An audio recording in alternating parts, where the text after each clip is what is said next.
lesson that, deep breathing is the most important. You can say all the stuff you want to say, but if you can't breathe, you can be paralyzed. But if you can't breathe and you're not breathing properly, you're not really living a full life. The third principle, which is the law of vibration, is the vibration that says everything in the universe vibrates at one speed or another. Nothing is at rest. Everything moves, and that is where the law of attraction comes from. The law of vibration gave birth to the law of attraction, and then the law of attraction states that like attracts like, and that's the basis of the law of vibration. The law of polarity shows me that everything holds polarity. There's nothing in the universe that doesn't hold polarity. Even a bad thing turns out to be a good thing. Everything holds polarity. A sheet of paper has two sides, as thin as that is. And so everything in the universe that we go through, any circumstances that we're in front of, there's always some good to it, And that is coming up next on Bootstrapping Your Dreams Show, so stay tuned.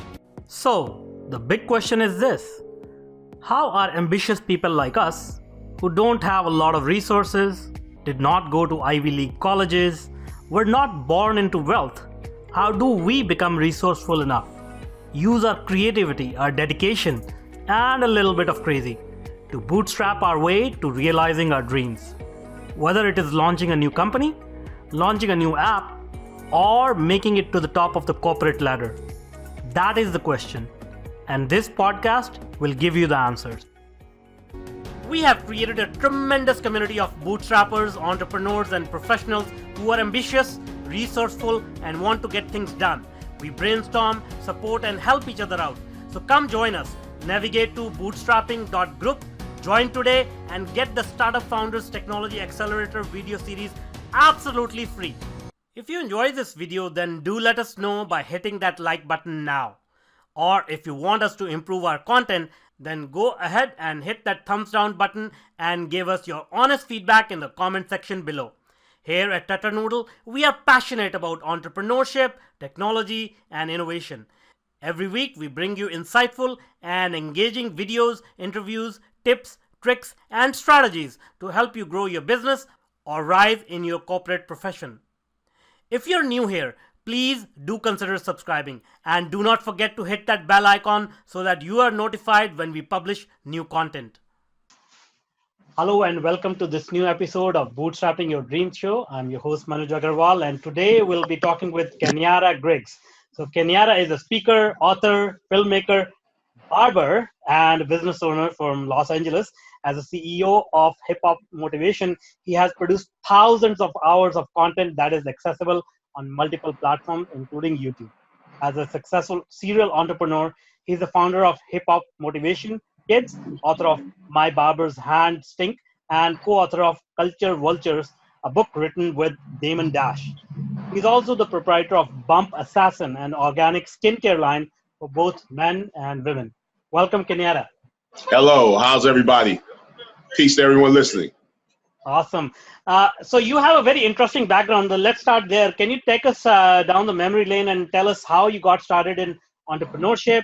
And one thing that stood out, the barber. So are you a real barber, or this is just a hobby? So can you tell us a little bit about that? Absolutely, yes. I'm definitely a real barber. I started cutting hair at a young age,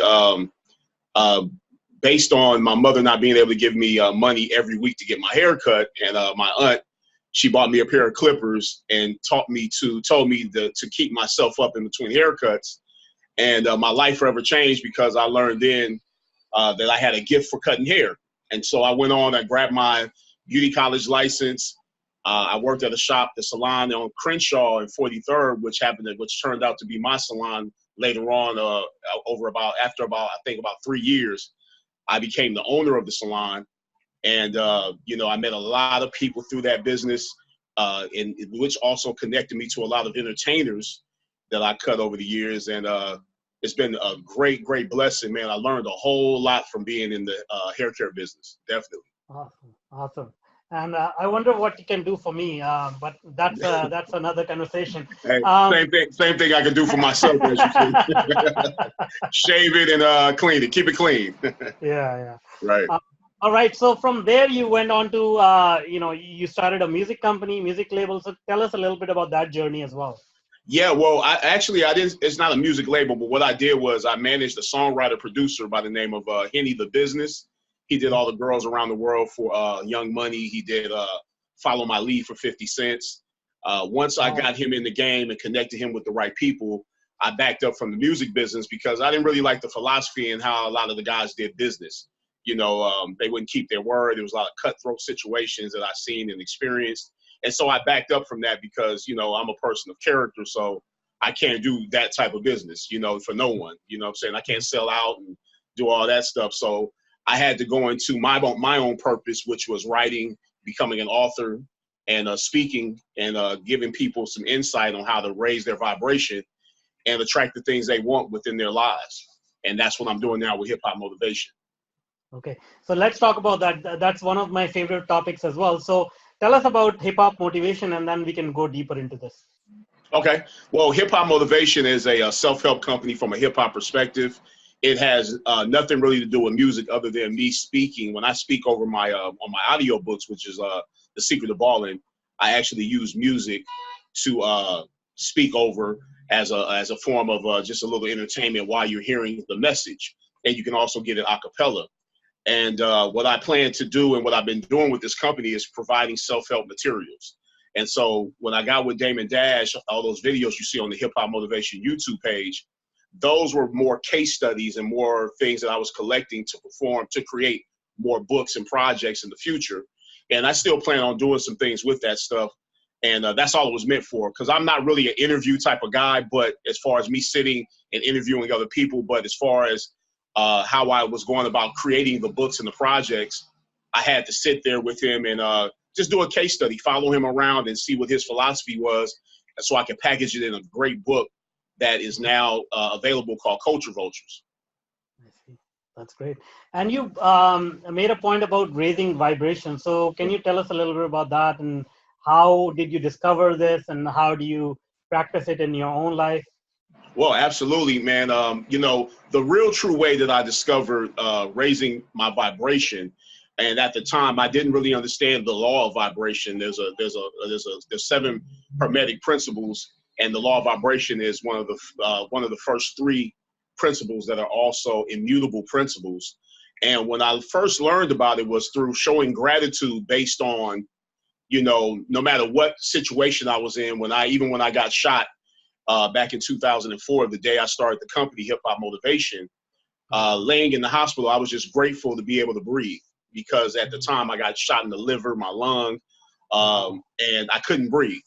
And so me laying on the concrete, watching ants swim in my blood, I became grateful and thankful that I could get the little bit of breath that I could breathe in as well as breathe out. And it was sort of like a fish out of water. And that's when that's where I learned the importance of showing gratitude and staying and raising my vibration, because when I stopped struggling and fighting with breathing and I just concentrate on the breath that I did have, what happened was it seemed as if I came back to life, and I stopped leaving this earth plane. And so that's where I learned about raising my vibration, was through breathing, deep breathing and concentrated breathing, which is also connected to meditation, which is very important. Yeah. So, well, that's an amazing story. Do you want to share a little bit more about that incident, or should we move on? Absolutely. Yeah, absolutely. I have no turn off for anything. I'm open. What happened was the day I got shot, the story you're talking about is I was in the salon. It was a Friday, the day after my 29th birthday. And I was at my station, and it was one of the slowest days I ever had in the barbershop, which was interesting because at the time I was at a level where, my clientele was so great to where every single hour I had some people. I had different clients coming in, customers coming through to get haircuts. But on this Friday, it was just so slow, and it gave me an opportunity to sit still and write. And so I started writing down my ideas after I had the time to read a book called Think and Grow Rich by Napoleon Hill. And as I was sitting there, I wrote down that I wanted to create a self-help company from a hip hop perspective. And I wrote on this paper, and I still have this notebook, I wrote at the top, Hip Hop Motivation. And that's what I wanted to call the company. And then I wrote down my first project, which is my newest project that I'm working on developing now as far as filming. Think and Ball Out, which is kind of a flip on the word, the title Think and Grow Rich by Napoleon Hill. And I kind of wrote down, what it was going to be about and what I planned to do with Hip Hop Motivation more than anything else. I got a call from Method Man from Wu-Tang Clan to come and give him a haircut. So I left the salon earlier than usual. It was before 5 o'clock. Went and picked my children up from the bus stop. They usually were supposed to be with me, but on this day, my daughter, she didn't look good, and I didn't like the way she was looking at the time. Her hair was a mess.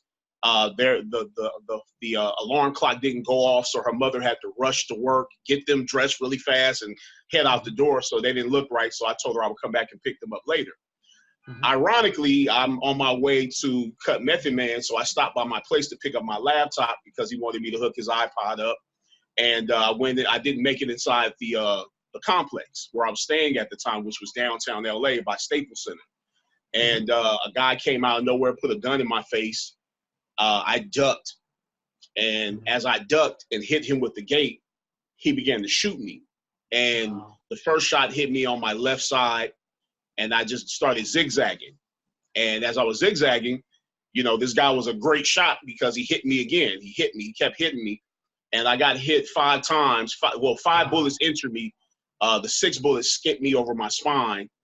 And the last bullet, which was one of the 5th bullets that entered, hit me in the leg. I fell face first into the concrete. He ran up to me, put the gun to my temple, and I heard click, click, click, no more bullets.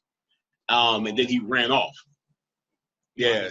And so from then when he ran off, the cops pulled up after that, not too long after that, and they harassed me in that position, like they do a lot of, black people, when it comes to that.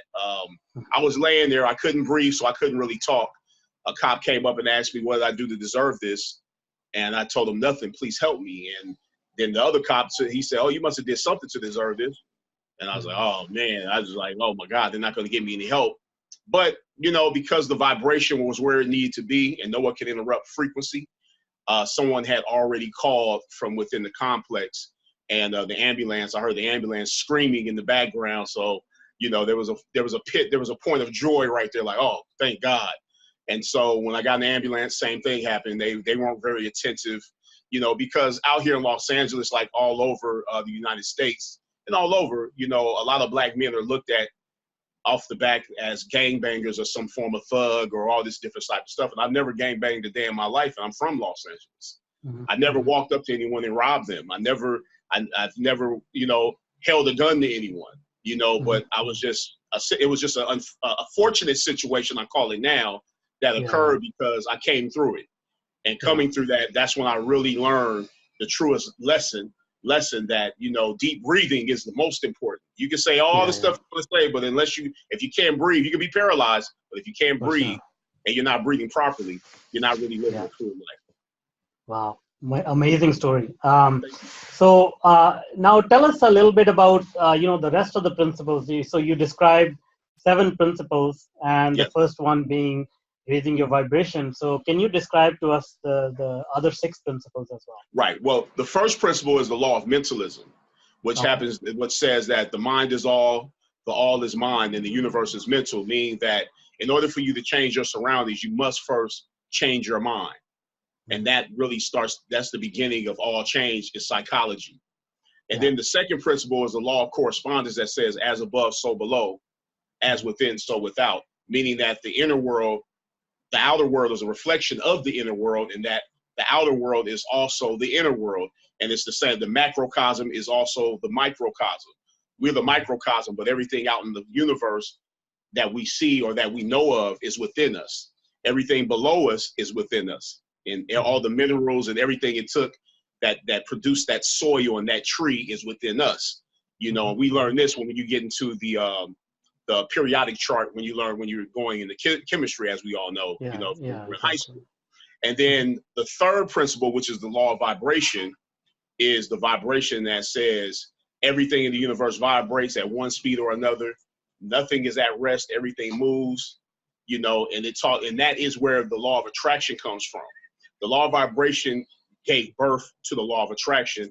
And then the law of attraction states that like attracts like.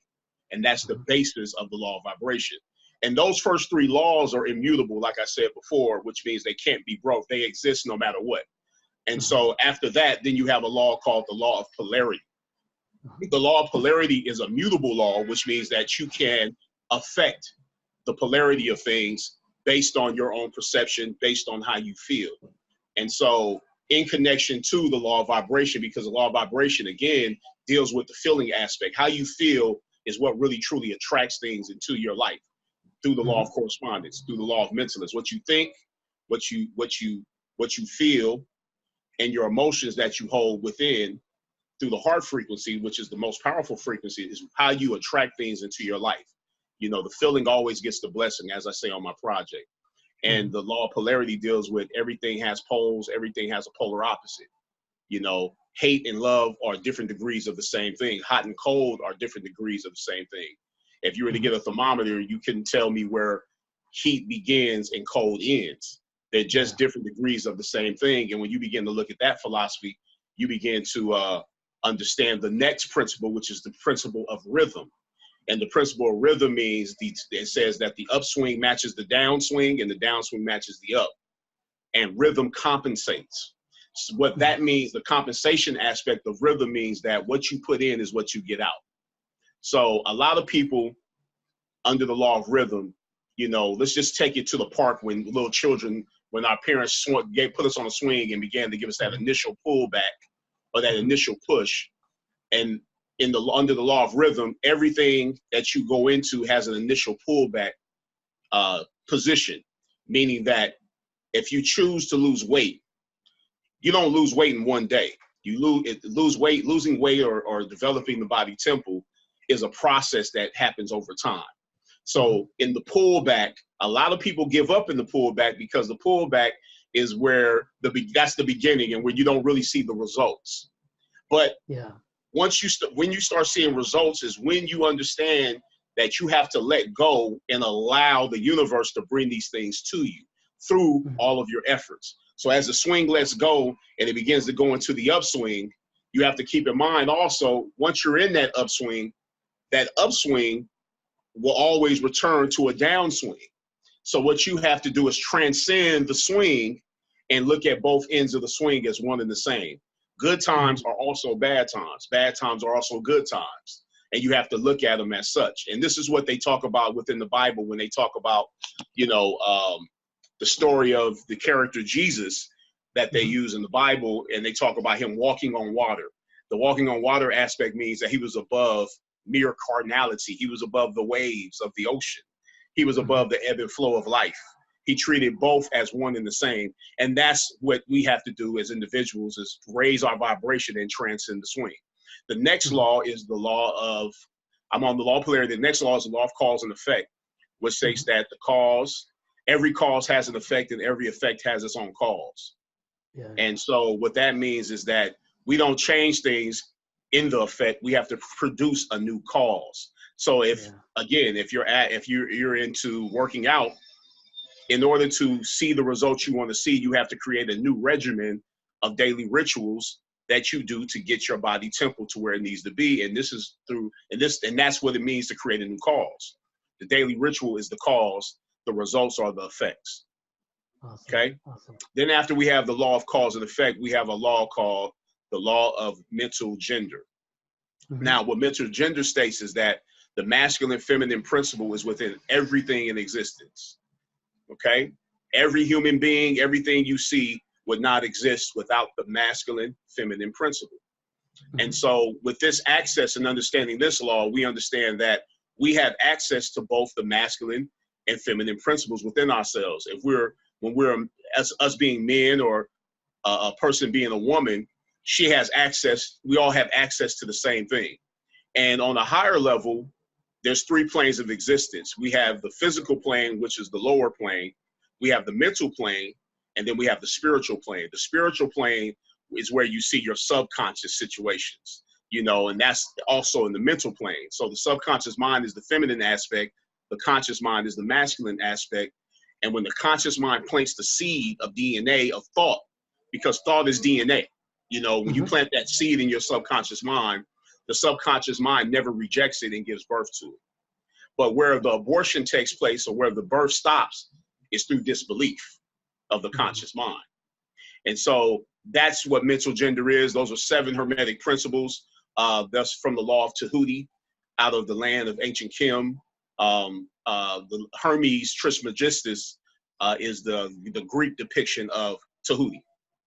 Awesome. That's great. Well, very well explained. Thank you so much for that. Yeah, Now, I hope I didn't jump over anything, but if you want to go further into it, and I like to give bibliography whenever I speak, and you want to get a book called The Kybalion, Kybalion, by the 3 initiates, and that'll take you further into the philosophies and the laws of the universal principles. That's amazing. So now let's step one step further. So, people can read about this and understand these laws.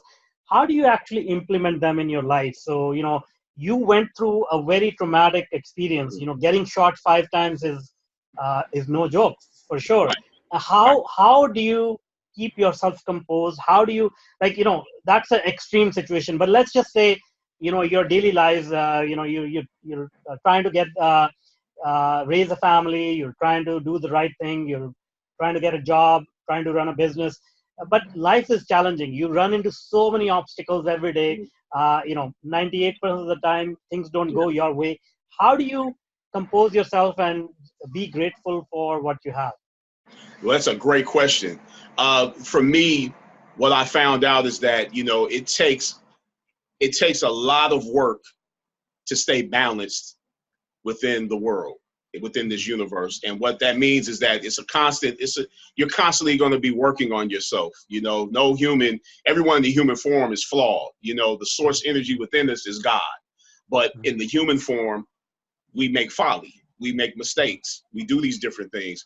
And for me, speaking for myself, the most important thing that I've learned over the years is that joy is the most important attraction that we all possess. Like that inner joy that we create for ourselves is based on thankfulness.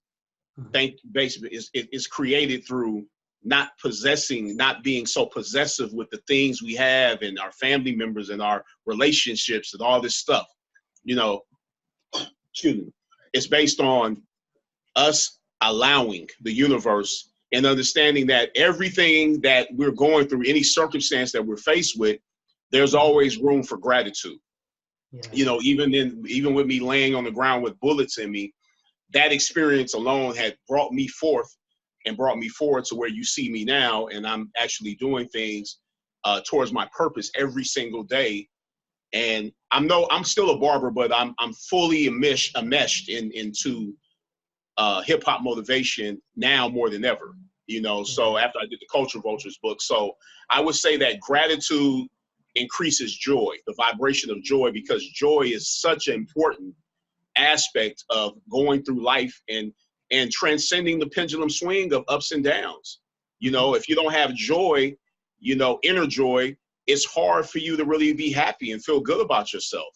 The people that are unhappy, a lot of times, it really comes from a space of not being grateful, not being thankful, not showing gratitude. Because when I go to the laws of Tahuti, the law of polarity shows me that everything holds polarity. There's nothing in the universe that doesn't hold polarity. Even a bad thing turns out to be a good thing. Everything holds polarity. A sheet of paper has 2 sides, as thin as that is. And so everything in the universe that we go through, any circumstances that we're in front of, there's always some good to it. And in my book, Think and Ball Out, there's a chapter about a friend of mine named Chico who is in prison. And in prison is where he learned to show gratitude.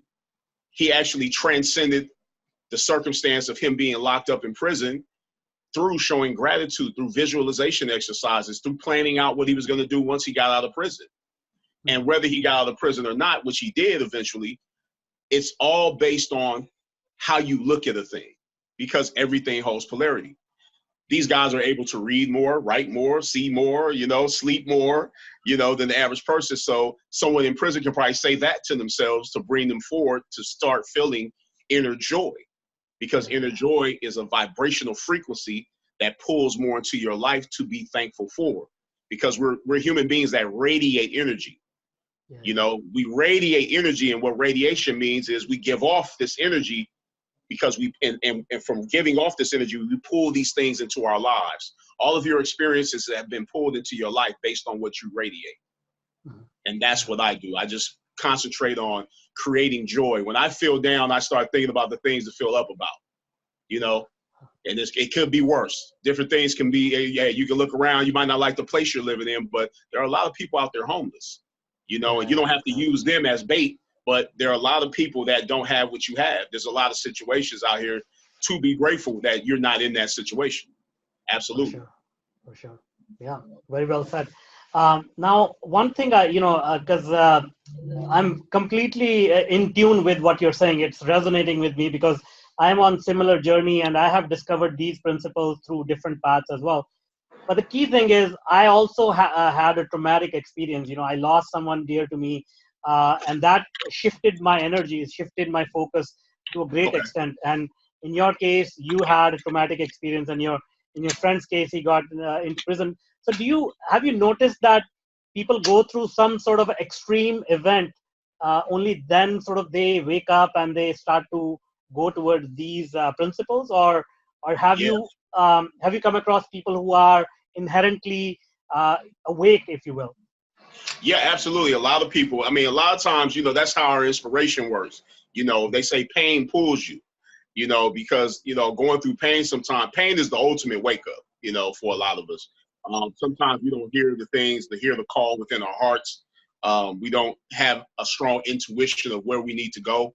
And sometimes we get poked or pulled in a certain direction. And pain is a very important part of life because, you know, like anything, you know, there's different degrees of pain. As they tell you with the law of vibration, the law of polarity, there's different degrees of these things. And so, you know, it's very important that we go through these obstacles with the understanding that all these obstacles and all these things we go through are character building. Anything that is so-called loss is not a loss. It's a learn. You know, some people say it's W's and L's, but the L stands for learning. Yeah. We learn from certain situations. There's no loss in the universe, you know, and the greatest thing you can do is bet on yourself, you know, and when you bet on yourself mentally and spiritually, as well as physically, what happens is there's no such thing as a loss. It's only learning that takes place. Because as you begin to go through the journey, there are going to be obstacles. There will be losses, you know, and in the book, I remember Damon Dash said something about death that was so interesting to me, and such a smart guy. He said that the way death works to him is that you're going to lose someone you love. This is the way life works. You lose someone you love, or you're going to die before you lose them. And that's a deep thing to think about. And it also, it'll send you into a mode of showing more appreciation while people are here, as they tell you to give people their flowers while they're living, you know. And this is why I make an effort to always treat people around my circle with the utmost kindness, because I know that a lot of people are battling, and people battle quietly. You know, a lot of times you don't know that a person is going through what they're going through, that they might go commit suicide, or they might go and hurt someone else. You know, so that's why I just actually I have a light hand when it comes to people at this point in my life, because I know that people are battling and they're trying to find a way. And they're also, you know, caught up in consumerism and you know, in their possessions. They're holding on so tight to their possessions, their job, their money, and their cars, their stuff, their girlfriend, their boyfriend, that there's no way in the world you can feel joy with all that possession. Possession means that if I lose this thing, I'm going to lose my joy. And if there's some outside things that you're trying to possess to keep you happy, that's not where you want to be. You want to get in tune with inner joy again. Like I said before, you want to tap into that through being grateful and thankful. That's where it starts. Awesome. And you brought up this very interesting point about consumerism and people running after money and, you know, sort of clinging to their possessions. So, you know, there are lots of this wisdom that we're talking about. It's centuries old, right? It's not new. A lot of wise people have learned this and shared this, and even in modern times, there are movies like Secret and everything. So, in your opinion, why don't it actually seeps in? Why don't people actually wake up without going through any traumatic experience? Well, you know, why you saying why don't people wake up without going through a traumatic experience? Well, Yeah. you know, you learn through you can learn. They say you learn two different ways. One of the ways is through pain or through purpose. You know, you finally get in tune with your purpose and you start moving forward in your purpose on the journey. I love the movie The Secret because prosperity is absolutely a part of the process. You know, the law of vibration tells you that because it gave birth to the law of attraction. And prosperity doesn't necessarily mean money. It means health. It means, you know, becoming an active giver. But you can't become an active giver until you first become until you first become selfish enough to fill your own cup up to where you can become selfless. You have to be selfish to become selfless.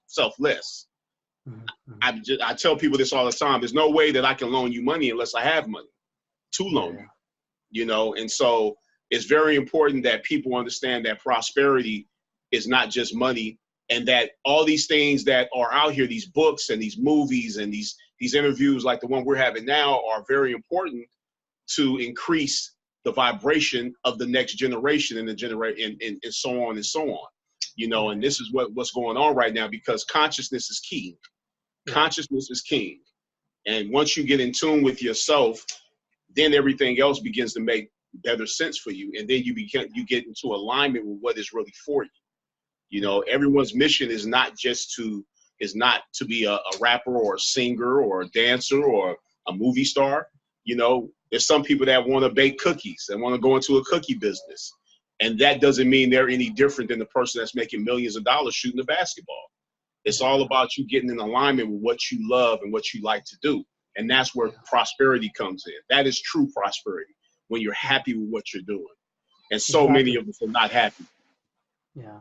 And so the paradox is, like, if you adopt these teachings in your life, whatever you're running after, let's say you are running after money or whatever, it actually starts to become easier, isn't it? Like once you're happy, because typically people say, oh, if I make this much money, I'll be happy. But that never comes, you know, that never happens. And if you're happy, then you can get that money very easily, very quickly, right?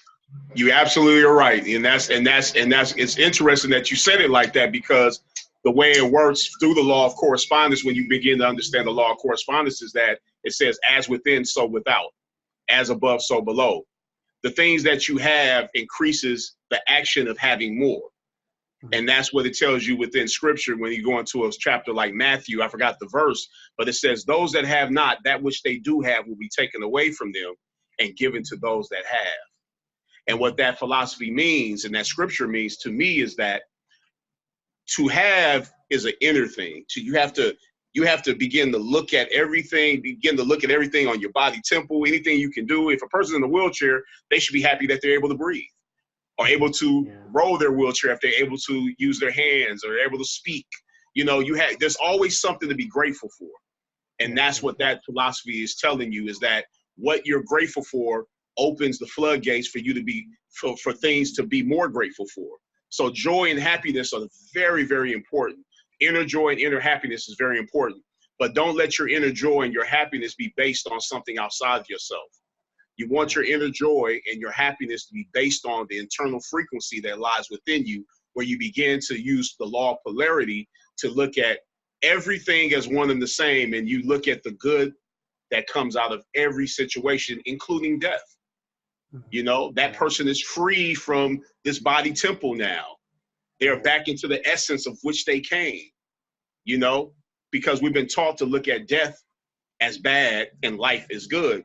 But true indeed, us being in this body temple, we're locked into the prison that's called Maya, which is why consumerism is such a big deal for most people.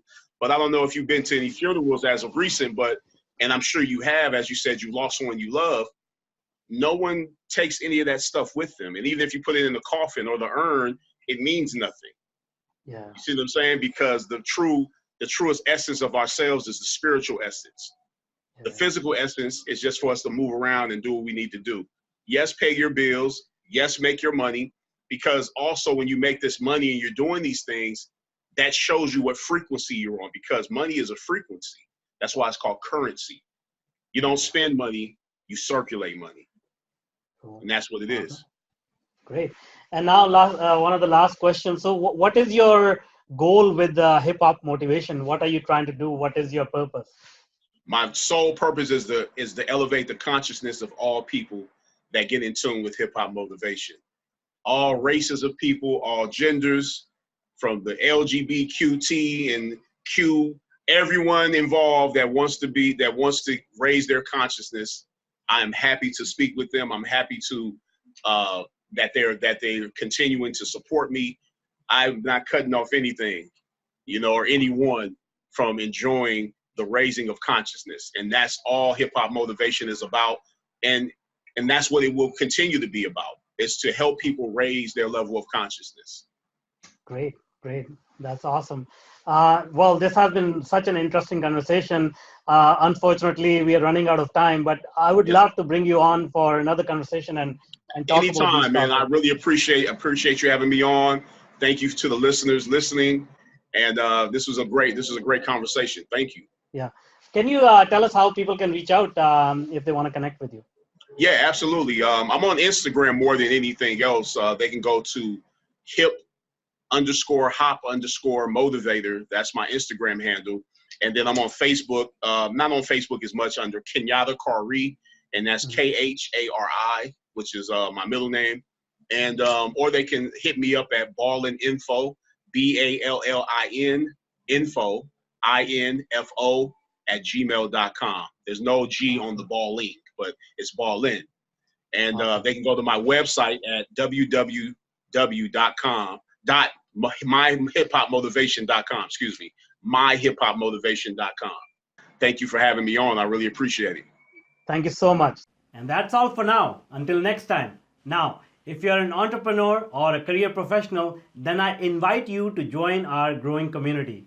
Navigate to bootstrapping.group. As a welcome bonus, you will get the Startup Founders Technology Accelerator video series and Mastering Your Inner Game video series absolutely free. This series of short videos address some core issues which are instrumental in helping you move forward in your business or career. The videos are yours to view and share for free. No obligations or strings attached, except for one. You have to take action and implement it. So join us today. Navigate to bootstrapping.group. If you want more engaging videos and insightful interviews with industry's thought leaders, then check out the other videos we have picked for you. The link is right there. And if you want to be notified about our new content, please do consider subscribing to our channel.